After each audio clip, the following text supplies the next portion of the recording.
नमस्कार दोस्तों, मैं अभिनव श्रीवास्तव स्वागत करता हूं आपका civil examination point YouTube channel पर। तो जैसा कि आप देख पा रहे हैं, आज इस वीडियो से हम स्टार्ट करने वाले हैं अपनी प्रीवियस ईयर पेपर की सीरीज।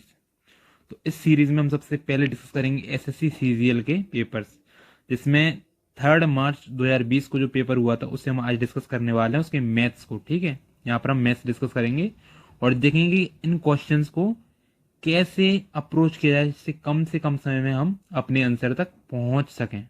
ठीक है, तो एसएससी सीजीएल टीयर 1 का 3 मार्च 2020 का पेपर आपके सामने आएगा और आप उसको कैसे अप्रोच करेंगे वो आप सीखेंगे। ठीक है, तो बढ़ते हैं आगे। क्वेश्चन आने से पहले एक चीज मैं आपको बता दूं, जैसा कि आप यहां पर देख पा रहे हैं, डिस्क्लेमर है, यानी कि एक सूचना आप लोगों के लिए। ठीक है, इस वीडियो को यूज कैसे करना है, तो इस वीडियो को यूज करने के लिए आपको करना क्या है, आपको रफ सीट उठानी है। ठीक है, जो भी क्वेश्चन आएगा आपको एक बार खुद सॉल्व करके देखना है, तभी आपको ज्यादा बेनिफिट हो पाएगा। ठीक है, रफ सीट और पेन। दूसरा पॉइंट आपका जो है वो ये है कि हर क्वेश्चन पर जाते ही मैं 5 सेकंड के लिए पॉज लूंगा, जिसमें आप वीडियो को पॉज करेंगे और क्वेश्चन सॉल्व करेंगे, होता है या नहीं होता वो देखेंगे आप। ठीक है, और नहीं होता तो फिर कैसे किया जाता है, या होता है तो कैसे किया जाता है वो आप देखेंगे। तीसरा जो मैं आपको बताना चाहता हूं वो ये कि हो सके तो आप एक ऐसा काम करिए जिससे कि आपको वाकई में रियल ग्रोथ मिल सकेगी। कि एक तो आप रफ सीट ले ही रहे हैं, दूसरा एक पेज और ले लीजिए। ठीक है, एक पेज और ले लीजिए जिसपे आप ऐसे नंबरिंग कर लीजिए, 1 2 3 4 5 ऐसे करके क्वेश्चनों की। ठीक है, तो उसमें आप एनालिसिस बना लीजिए अपना कि कौन सा क्वेश्चन आपसे बन गया, कोई क्वेश्चन आपसे बना लेकिन मैंने कोई और अप्रोच यानी कोई और तरीका बताया क्वेश्चन को सॉल्व करने का जो कि ज्यादा फास्ट था आपके तरीके से, या कोई सवाल आपसे बना ही नहीं तो उसे कैसे किया जाता है, कोई सवाल बना तो इस तरह से आप कर लीजिए। और यहां से क्या होगा, जब कई बार आपके ऐसे क्रॉस लग जाएंगे 2 3, तो आपको समझ में आएगा कि कोई टॉपिक आपका ज्यादा वीक है, उस पर आपको अटेंशन देनी होगी, यानी कि ध्यान देना होगा। ठीक है, मतलब उस पर आप ज्यादा ध्यान दीजिए। और जैसे कि जो राइट टिक हैं उन पर आपको समझ में आ रहा होगा ये टॉपिक आपके स्ट्रांग हो चुके हैं, तो आपको कॉन्फिडेंस भी मिलेगा और आपको ये भी समझ में आएगा कहाँ पे आपको वर्क करना है। तो ये चीज आप तैयार कीजिए, और बाद में मैं पीडीएफ भी दूंगा इसकी आपको टेलीग्राम चैनल पर सिविल एग्जामिनेशन पॉइंट पे, उससे आप जुड़ जाइएगा। तो वहां से आप मैच करके एक अच्छा एनालिसिस बनाएंगे, तभी सही मायने में आपकी ग्रोथ होगी। ठीक है, इसलिए मेरी आपसे हम्बल रिक्वेस्ट है कि इस सूचना का पालन कीजिए। ठीक है, तो आइए बढ़ते हैं। आपके जो पहले 5 सेकंड है वे शुरू होते हैं पहले क्वेश्चन के साथ।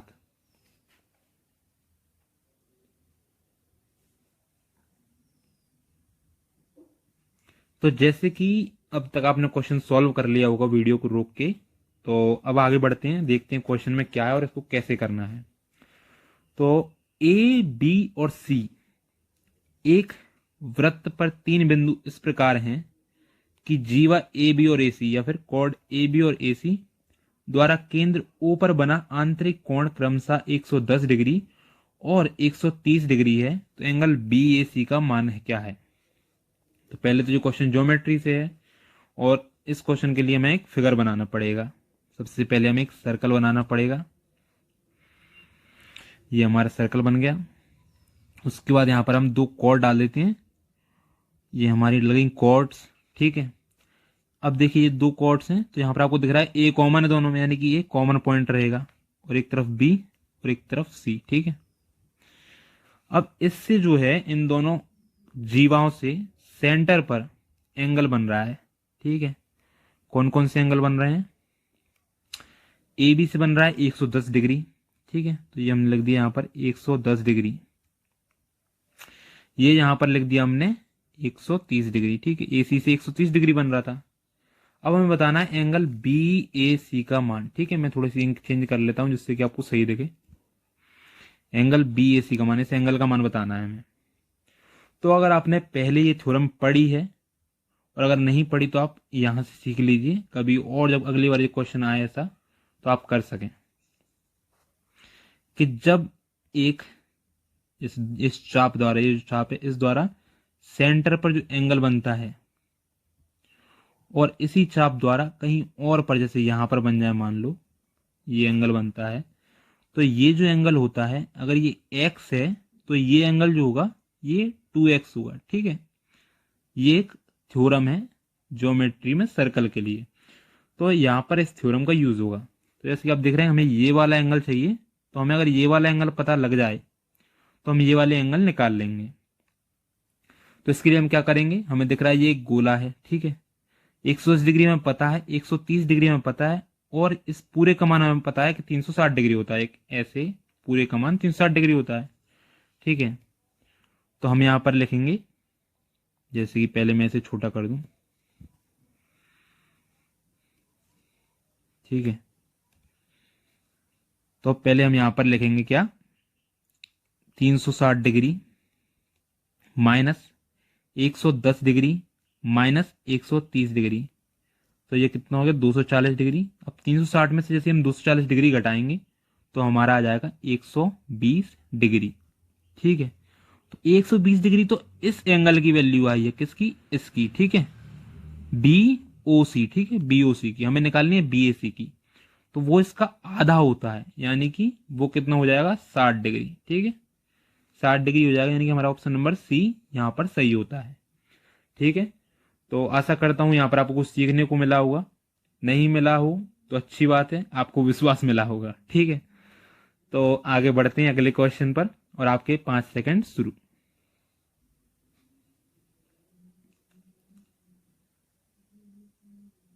तो अब तक आपने सवाल कर लिया होगा, तो बढ़ते हैं सवाल की ओर। सवाल है हमारा, यदि x माइनस वाई बराबर 4 है, x और y का मल्टीप्लाई करने पर हमें 45 मिलता है, तो x cube minus y cube का मान हमें बताना है। तो इस क्वेश्चन के क्या हो सकते हैं, दो तरीके हो सकते हैं सॉल्व करने के। ठीक है, मैं आपको दोनों तरीके बताऊंगा एक एक करके। पहला तरीका तो क्या है कि आपने सवाल को देखा और आपको अंदाजा लग गया कि ये दोनों संख्याएं कौन सी हैं, दोनों इक्वेशन देखने के बाद जो दोनों इक्वेशन को सेटिस्फाई करे। जैसे कि मेरे को लगा कि यहां पर तो 9 आ जाए और यहां पर 5 जाए, तो 9 माइनस 5 4 और 9 पंजे 45। ठीक है, तो अगर ऐसा हो जाता है आपको, तो आपको कुछ ज्यादा करना नहीं है, सीधा आप 9 का क्यूब निकालेंगे, जो कि हमें याद होना चाहिए 729। 5 का क्यूब निकालेंगे 125, और फिर उसे घटा देंगे इसमें से।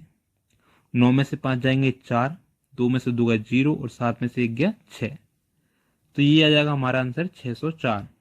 ठीक है, लेकिन अगर मान लीजिए कि कभी किसी क्वेश्चन में यहां पर जो आंकड़ा दिया है, यहाँ पर जो वैल्यू दी है, वो थोड़ी ऐसी हो कि हमारा अंदाजा ना लग पाए, तो अब हमें अलजेब्रिक आइडेंटिटी याद होनी चाहिए। ठीक है, तो यहां पर मैं अलजेब्रिक आइडेंटिटी लिखता हूं, ये वाली।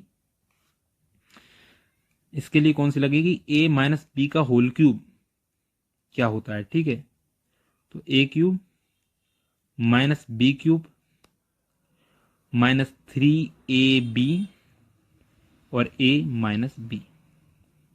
ठीक है, ये होती है आइडेंटिटी। अब हम यहां पर जल्दी जल्दी वैल्यू रख देंगे, जैसे कि a माइनस बी की वैल्यू में दी है 4, तो 4 का क्यूब 64, ये हमें निकालना है। ठीक है, a cube minus b cube minus 3ab की वैल्यू दी हमें 45, और a माइनस बी की वैल्यू कितनी दी है 4। ठीक है, अब आगे करते हैं यहां पर, तो 64 तो 64 लिखा ही है हमने, a cube minus b cube minus, अब इसको कैसे करेंगे हम, मैं आपको तरीका बता रहा हूं डिटेल में एक्सप्लेन करके कि कैसे करते हैं कैलकुलेशन फास्ट। 4 तिया 12 इंटू 45 करना है अपन को, लेकिन अपन ये नहीं करेंगे, अपन जल्दी से इसको क्या लिखेंगे, 6 इंटू 90। ठीक है, माइंड में ही सोच लेंगे ये चीज कि इसको आधा कर दिया, इसको डबल कर दिया, तो अब आसानी से इंटू हो सकता है।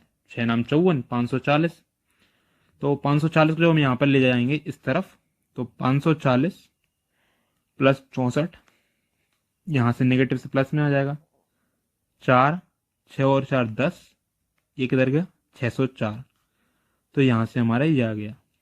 तो अब इस क्वेश्चन से हमें क्या सीखने को मिला, ये आइडेंटिटी। मुझे पता है आप में से बहुत सारे बच्चों को ये आइडेंटिटी याद नहीं होगी, तो ये वाली आइडेंटिटी कम से कम आज याद कर लेना है, ठीक है। तो आगे बढ़ते हैं नेक्स्ट क्वेश्चन पर, और आपके 5 सेकंड शुरू।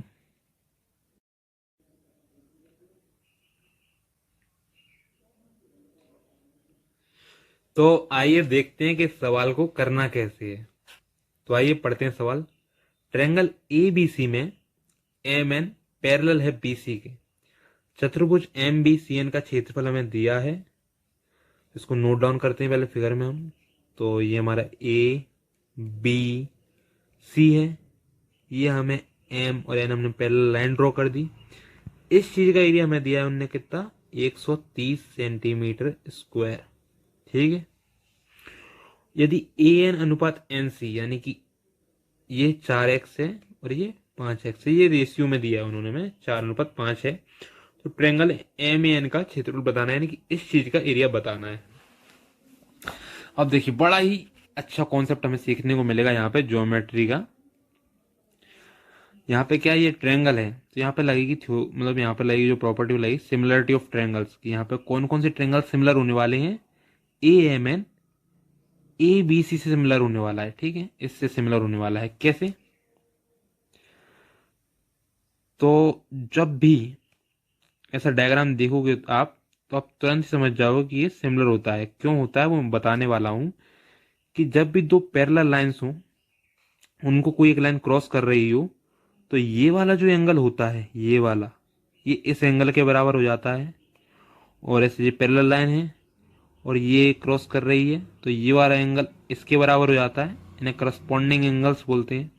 और ये वाला जो एंगल है, ये जो है कॉमन है, तो यानी कि एंगल एंगल एंगल की प्रॉपर्टी से सिमिलर हो गए। अब आगे बढ़ते हैं। सिमिलर हो गए तो उससे हमारे लिए निकली क्या बात, वो इंपॉर्टेंट है। होगा क्या कि इन दोनों त्रिभुजों की जो संगत भुजाओं का अनुपात होगा वो सबका बराबर होगा। कैसे, जैसे कि मतलब ए एम बटे ए बी बराबर होगा एम एन बटे बी सी के, और ए एन बटे ए सी जो है उसके, यानी कि ऐसे ये बराबर होगा इनका जो रेशियो है, ठीक है।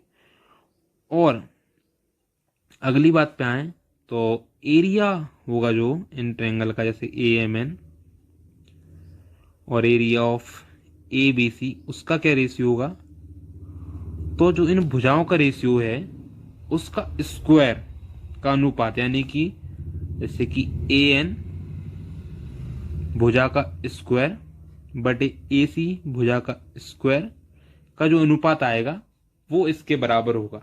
तो यहां से जो ये बात निकली, यही कॉन्सेप्ट है और यही इस क्वेश्चन का आत्मा है, क्वेश्चन की आत्मा है, ठीक है। तो हमें ए एन पता है, ए सी हम निकाल लेंगे, क्योंकि ए एन ये दिया है, एन सी ये दिया, तो हम ए सी निकाल लेंगे 9x। तो उस तरह से ये आ जाएगा। अब जब बटे में है तो एक्स एक्स लिखने की जरूरत है रहती नहीं है, वो मैंने समझाने के बाद लिख दिया था। तो जैसे कि 4/9 स्क्वायर करेंगे, क्योंकि हमें एरिया में बात करनी है। तो 16/81 अनुपात में चल रहा है क्या, कि अगर ए एम एन का एरिया 16 है तो इसका एरिया 81 है। अब इसमें कोई फैक्टर होगा, क्योंकि ये रेशियो में ना, तो कोई एक फैक्टर होगा, जैसे कि मान लो एक्स मान लिया हमने, इसका इसमें गुणा होना है, ठीक है। अब यहां पे हम आते हैं, तो यहां पे हमें एरिया दिया है किसका, एम बी सी एन का। अब एम बी सी एन का एरिया यहां पर कैसे निकालें हम, तो यहां पर हम ए बी सी में से अगर ए एम एन को घटा दें, यानी कि इस ट्रायंगल्स में से इस छोटे वाले ट्रायंगल को घटा दें, तो उसका रेशियो निकल आएगा, इस फॉर्म में निकल आएगा। तो हमने 81 में से 16 घटाया, बताओ कितना आया। तो 81 में 16 घटाने पर हमारा आंसर आया 65। और 65 रेशियो के बराबर में हमारा है 130, यानी कि दुगना चल रहा है। यानी कि अगर यहाँ पे 16 अगर हम एरिया मान रहे तो 16 नहीं होगा, क्योंकि अब इसका मान 2 आ चुका है, तो 16 दूनी 32। तो इस तरह से ये त्रिभुज का एरिया आ गया 32 सेंटीमीटर स्क्वायर। ठीक है, तो इस तरह से यहां पर आपको एक नई चीज सीखने मिली। अगर आपको नई चीज मिली है तो इसको नोट डाउन कर लीजिए, अगली बार नहीं चूकना चाहिए सवाल, अगर ऐसा कोई सवाल आता है तो बढ़ते हैं अगले सवाल पर।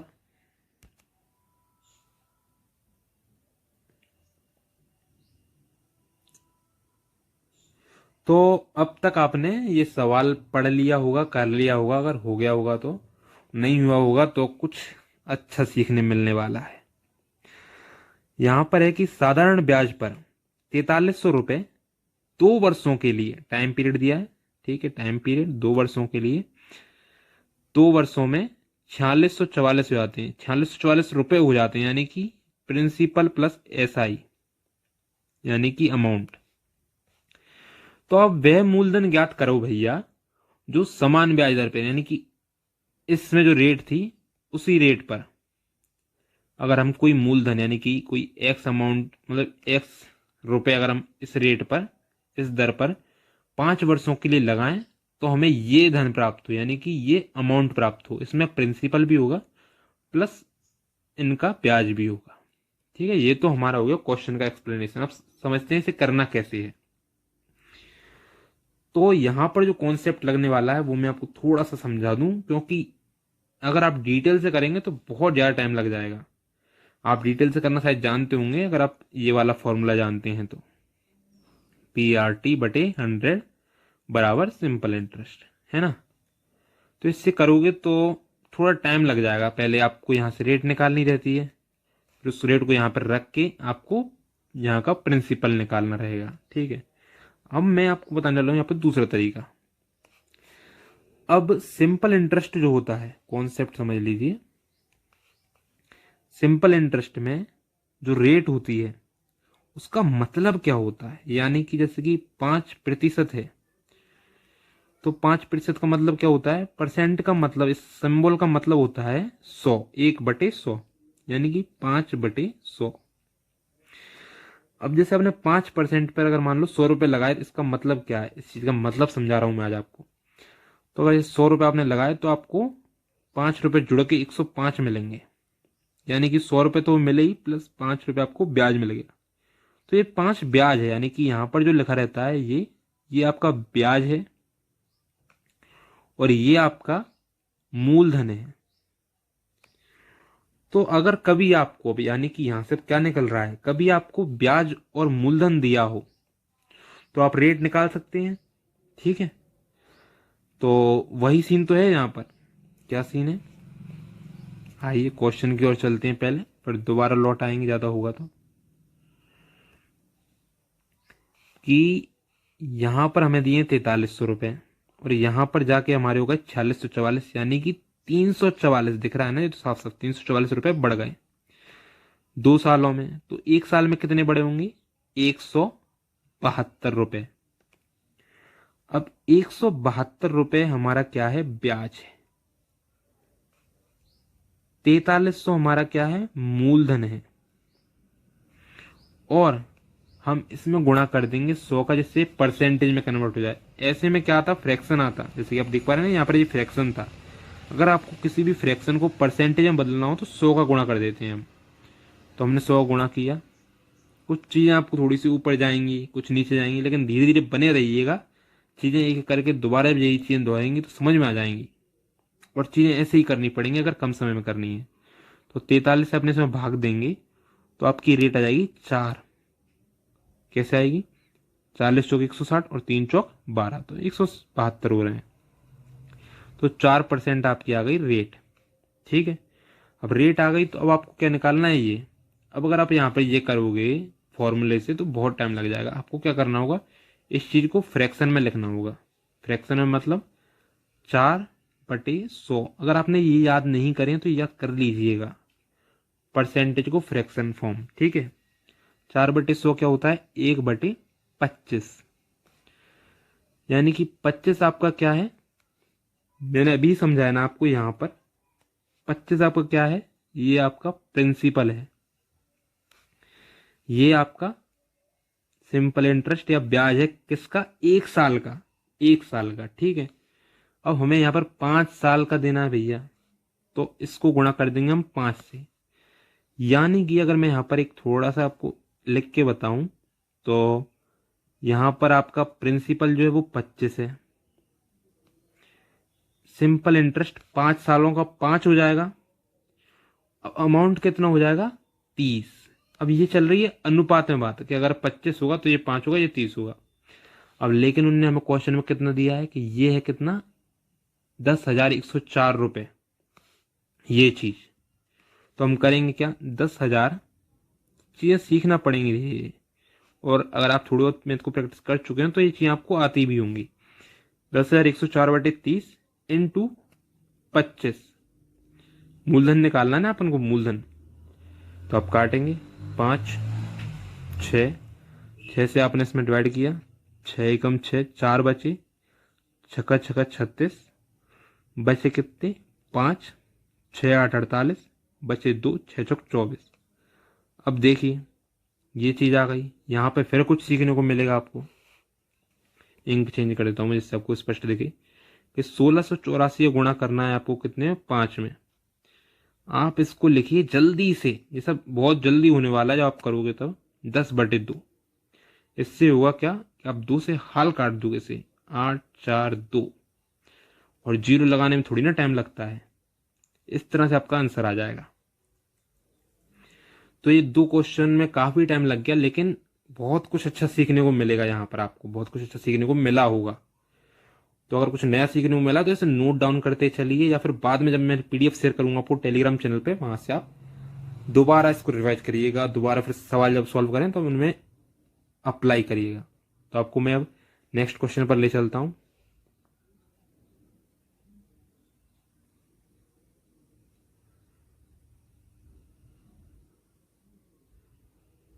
तो अब तक आपने ये सवाल पढ़ लिया होगा, रोक के वीडियो को कर लिया होगा इस सवाल को। अब हम करते हैं कि सवाल को कैसे करना है। ये काफी सिंपल सवाल है, ठीक है, इसमें ज्यादा कुछ सीधे है नहीं, सीधी सी बात लिखी है कि 6 संख्याओं में से पहली 5 संख्याओं का योग छठवीं संख्या का 7 गुना है। यानी कि 6 संख्याएं पहले तो, ठीक है, मैं इसे लिख रहा हूं इससे आपको समझ में जल्दी आ जाए। उनमें से जो 5 संख्याएं हैं उनका जो योग है वो छठवीं संख्या का 7 गुना है। अगर छठवीं संख्या x है तो इनका योग 7x है, ठीक है। अब आपको इन सब का औसत दिया है। औसत क्या होता है, जितना सम है, ये सम है बटे जितने नंबर्स हैं, यानी कि मतलब जितने लोग हैं, जैसे कि 1 2 3 4 5 6 संख्या है, 6 बराबर आपको दिया है 136। मैंने पढ़ लिया था, यदि उनका औसत 136 है तो उनका औसत 136 है। तो ये आपके पास सीन आ गया है। अब उन्होंने पूछा छठवीं संख्या क्या है, ठीक है। छठवीं संख्या मतलब x, सिंपल है बहुत। 8x किया आपने, 136 इंटू 6 किया, गुणा मत करिए अभी, क्या जरूरत है करने की। 8 से आपने इसको डिवाइड किया, ठीक है। 17 8 136 होते हैं, पहाड़े टेबल्स याद कर लेना। x बराबर 17 छिंग 102, ठीक। सवाल तो बहुत जल्दी हो गया। अब बढ़ते हैं अपने अगले सवाल की ओर, और ये रहा आपका नेक्स्ट क्वेश्चन।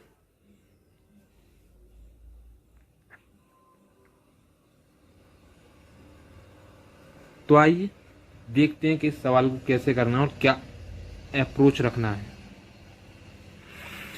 ए बी सी व्यक्तिगत रूप से, यानी कि अकेले अकेले क्रमशः 24 15 और 12 दिनों में एक कार्य पूरा कर सकते हैं।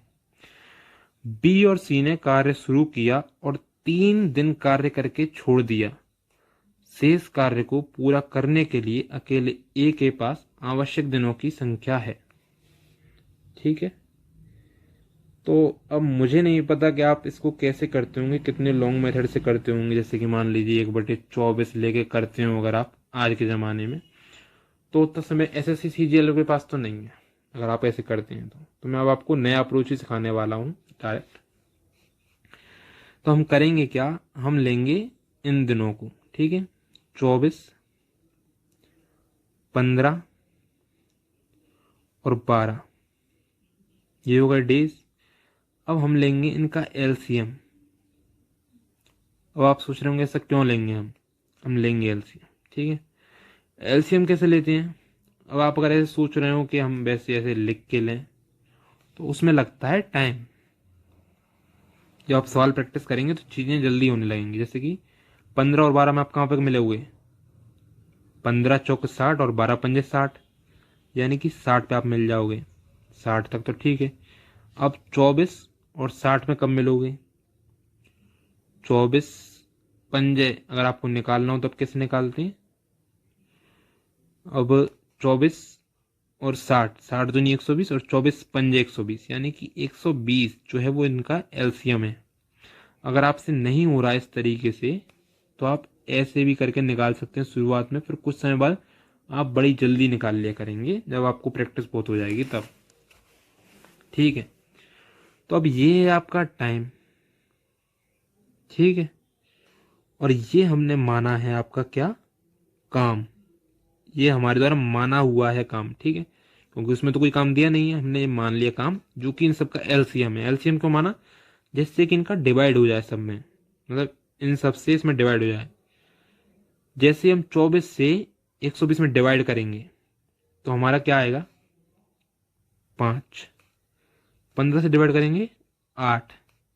12 से डिवाइड करेंगे 10। अब तो आप कहोगे कि ये क्या ले आए तुम, अगर आपने नहीं पढ़ा हो ये कॉन्सेप्ट अभी। तो होता क्या है, जो भी आपकी कार्य क्षमता, यहाँ पे मैं बता देता हूँ सबके हिसाब से कि यहाँ पे जो भी आपकी कार्य क्षमता होती है, एफिशिएंसी जो भी होती है, उसमें अगर हम समय का गुणा करते हैं, जैसे कि मेरी क्षमता है अगर मान लो एक दिन में 10% काम करने की। ठीक है, 10% काम करने की मतलब 1/10 काम करता हूं मैं एक दिन में।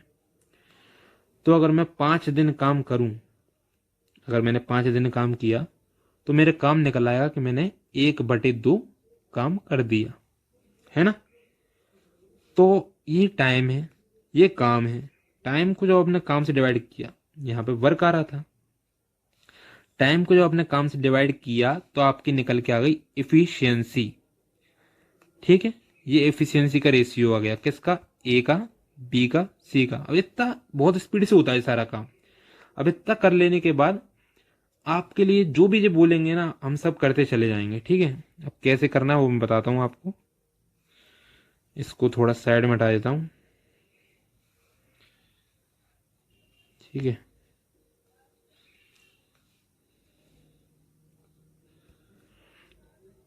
करना कैसे अब? तो करना इस प्रकार है कि उन्होंने बोला बी और सी ने कार्य शुरू किया, यानी कि ए नहीं था। बी और सी की एफिशिएंसी कितनी? 8 और 10 18। 18 से उन्होंने काम शुरू किया और 3 दिन कार्य करके छोड़ दिया, यानी कि 3 दिन कार्य किया। 18 दिए 54। ठीक है, 54 काम कर दिया उनने। अब शेष कार्य पूरा करने के लिए ए के पास आवश्यक दिन कितने हैं? तो 120 में से हम फुर्ती से 54 घटाओ। ये काम फुर्ती में करना है। ठीक है, 120 में 50 गए 70 और 70 में 4 गए तो 66। ये क्या आ गया? काम। क्या काम? शेष काम। हमसे क्या कहा है? अब शेष काम करेगा कौन? ए।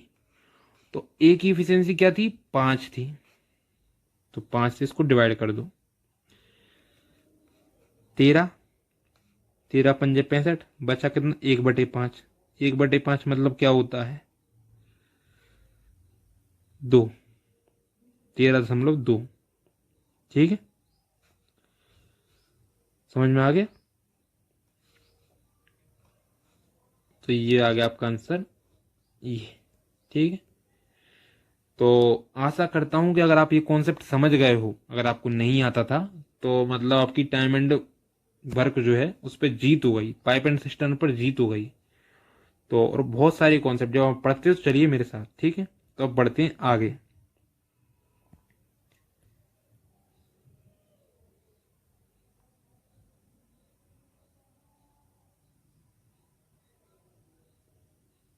तो आइए, आप में से कई लोगों ने क्वेश्चन कर लिया होगा, कई ने नहीं कर पाया होगा। तो जिन्होंने नहीं कर पाया होगा वो थोड़ा सा ट्रिग्नोमेट्री देख के ही डर जाते होंगे। क्वेश्चन बड़ा सिंपल था। प्रथम चतुर्थांश में तो कोई वाला लफड़ा है ही नहीं कि प्लस का निगेटिव हो जाएगा, निगेटिव का कुछ हो जाएगा। 10a की उनने हमें वैल्यू दे दी है, 6 उधर जाएगा, 5/6। अब कुछ लोग क्या करेंगे, ऐसे करेंगे, ए माना इसको 5/6 दिया है तो 5 परपेंडिकुलर हो गया, 6j हो गया। अब ये निकालो हाइपोटिनस। ऐसे नहीं करना है, ऐसे करोगे तो टाइम बहुत लग जाएगा। सीधा सा है कि tan a को आप क्या लिखोगे, sin a बटे cos a 5x मान लो आप।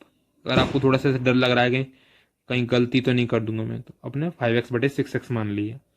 अब डायरेक्ट पुट करो 8 sin a की जगह पे 5x, ठीक है, 5x माइनस 4 cos a की वैल्यू 6x बटे cos a की value 6x plus 2 sin a 2 5x पूरा लिख रहा हूं मैं, नहीं तो बहुत सारे स्टेप खा सकते हैं अपन, जैसे कि 2 पंजे 10x सीधे, तो 8 पंजे 40 और 6 चौक 24, ठीक है, 40 में 24, चलो मैं लिख ही देता हूँ, 40x माइनस 24x बटे 6x प्लस 10x। यहाँ चलो जगह नहीं बची ना, तो यहाँ पर 6 और 10 16x, ठीक है, और बटे में 16x, ये आ गया आपकी वैल्यू, ठीक है। तो सिंपल था, केवल ट्रिग्नोमेट्री देख के मत डर जाया करो, हिम्मत जुटाया करो और बढ़ जाया करो, ठीक है। देखेंगे पिट गए तो पिट जाएंगे, नहीं तो करने प्रयास तो करो, टॉपिक से मत डरो।